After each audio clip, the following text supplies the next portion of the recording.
I was preparing for some other projects this morning when I looked over at my poor closet. Filled with more toys than clothes and all of my babies boxed up from the move brought a small tear to my eye. As I gazed at everything that had once been displayed, I decided fuck it and dug through the boxes until I was able to drag out this bad boy right here. The Gamera Memorial Box was released as a tie-in with Gamera 3 Revenge of Iris in the good old year of 1999. That's the same year I was born. Not only is this set smaller than both of the Godzilla sets that you're probably familiar with, but this set also demands a much less threatening price tag. I believe I got this from Showcase Daikaiju at G-Fest for like $120, I think? Something like that. Usually just one Godzilla can go for that, yet this set you can get 7 nicely painted and detailed figures, and for those of you out there that are on any sort of budget, this set should do you just fine. I'm not sure why I had the sudden urge to take these things back out and look at them, but I knew filming it would probably make a great video, so that's what I'm doing now. I'm pretty sure I'm just going to take these things out of their bags and take a good look at them, as I haven't even seen these things in over a year anyways.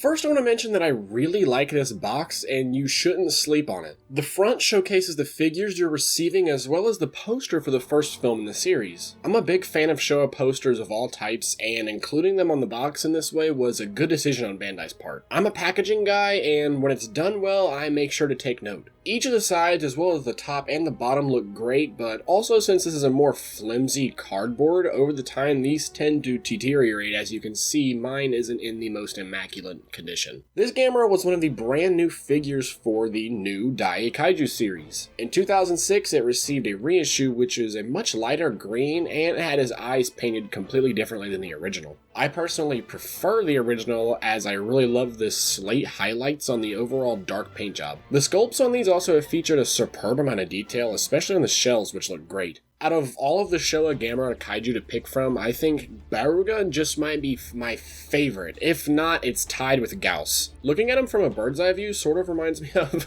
Ghidorah's tail, actually. Bandai put loads of details and textures into these vinyls, and they all turned out really nice. I do think at the very least, they could have painted the insides of some of the mouths on these figures. I mean, come on, at least his tongue.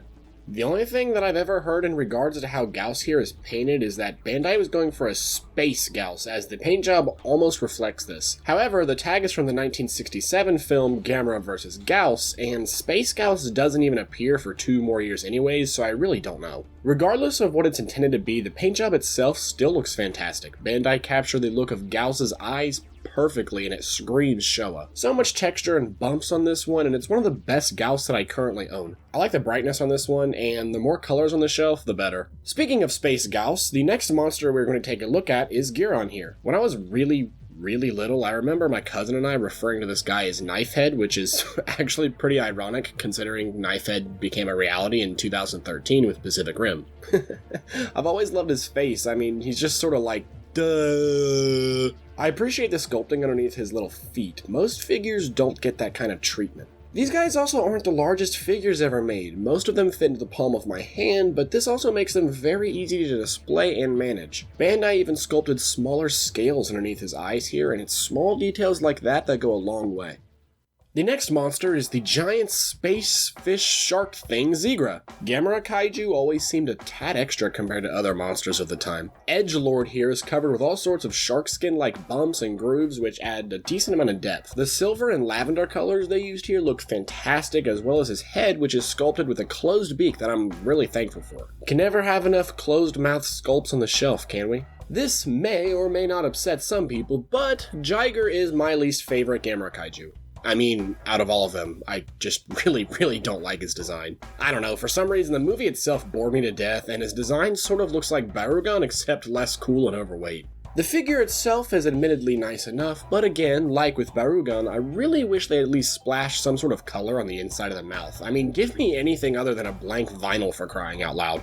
This is the last 4-legged kaiju of the lot, and I may hate the monster, but the figure is still another great release. The final kaiju in this box is the one, the only, the slimy Viraz. This monster is basically a giant spear hell-bent on conquering Earth and getting rid of the giant rocket-powered turtle Gamera. His face reminds me of Crow T. Robot from Mystery Science Theater 3000, and I just love it. This incredibly thin and lanky vinyl only has 2 points of articulation, that being his tentacles on each side of his body. That's it for this unboxing, review, unbagging. I'm not really sure what this is, but we can just call it a nice little video showcasing the Gamera Memorial Box in all of its glory. Thank you to everyone for watching today's video, it's very much appreciated. If you prefer to use social media, you can follow the link in the description below, and that will take you to my Instagram page where I post pretty much daily, and don't forget to like this video if you enjoyed it, and subscribe to the channel if you want to see similar style videos in your feed. Thanks everybody once again, and I'll see you next time.